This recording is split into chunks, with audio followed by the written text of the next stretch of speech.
Hello everybody, welcome back to Rosie TV. I'm your host Alex Haboob, and today we're going to be talking about Barcelona's recent poor form. Now, over the weekend, Barcelona were down 1-0 to Villarreal, and it took a beautiful Messi free kick in the 90th minute to rescue a draw from the game. This means now, in the past 5 games for Barcelona in La Liga, they've picked up 9 points out of a possible 15. Compared with Real Madrid, Madrid picked up 13 points from possible 15. This isn't title-winning form from Barcelona. If they drop any more unnecessary points, then this league title might be wrapped up sooner than we think. Now let's look at probably the biggest reason why Barcelona have been struggling. And for me, it's because of their lack of depth. Barcelona's summer signings haven't been great thus far. For example, André Gomes in the league only has 0.3 key passes per game and 0.6 dribbles per game completed, compared to his midfield partner Iniesta, who has 0.6 key passes per game and 2.2 dribbles per game. Iniesta Suarez also hasn't hit the ground running, which means in the midfield, if Rakitic or Iniesta are out of form, you're not going to have anybody to suitably replace them with, which is the case this season.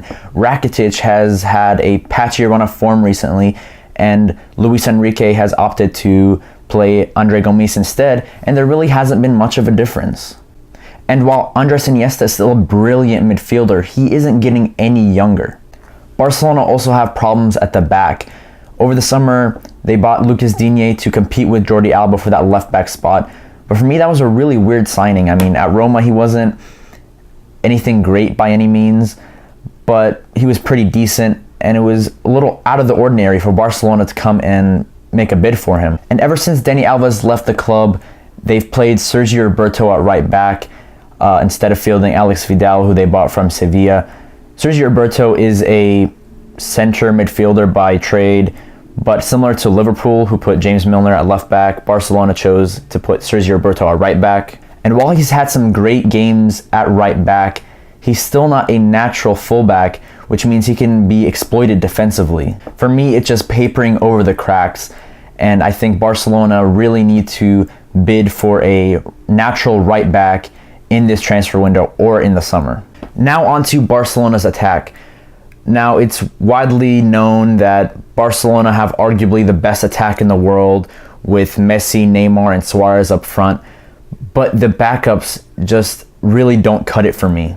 Arda Turan is finding his feet this season, but Paco Alcacer and Rafinha are just such a step down compared to Messi, Neymar, and Suarez. I mean, look at Real Madrid, for example. They have a lot of depth in attack. If Bale, Benzema, or Ronaldo are injured, you've got guys like Alvaro Morata, James Rodriguez, Isco. These are players that could start on most teams in Europe. Not to mention their younger players like Lucas Vazquez and Marco Asensio, who have been really good off the bench this season as well. However, with all this being said, I don't think Barcelona are in crisis mode just yet. They're not consistently losing games in the league. I know they just lost to Atletico Bilbao in the Cup, but they can afford to lose in the Cup because they're still a second leg.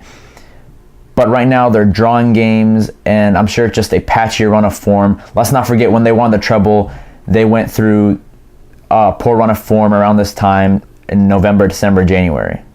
I do think Barcelona are going to turn it around, but I still think Real Madrid are going to end up winning La Liga this season. And with all this, we've heard talk of Luis Enrique possibly getting sacked, which for me is probably the dumbest thing you could possibly do. I mean, he won La Liga 2 years in a row, and it's only halfway through the season. Now, you let me know what you think about Barcelona in the comment section below, and also put any suggestions for any future videos you want me to do. Please also don't forget to like and subscribe for more football content about the top 5 leagues in Europe, international football, and transfer news as well. So yes, thank you for watching Rosie TV.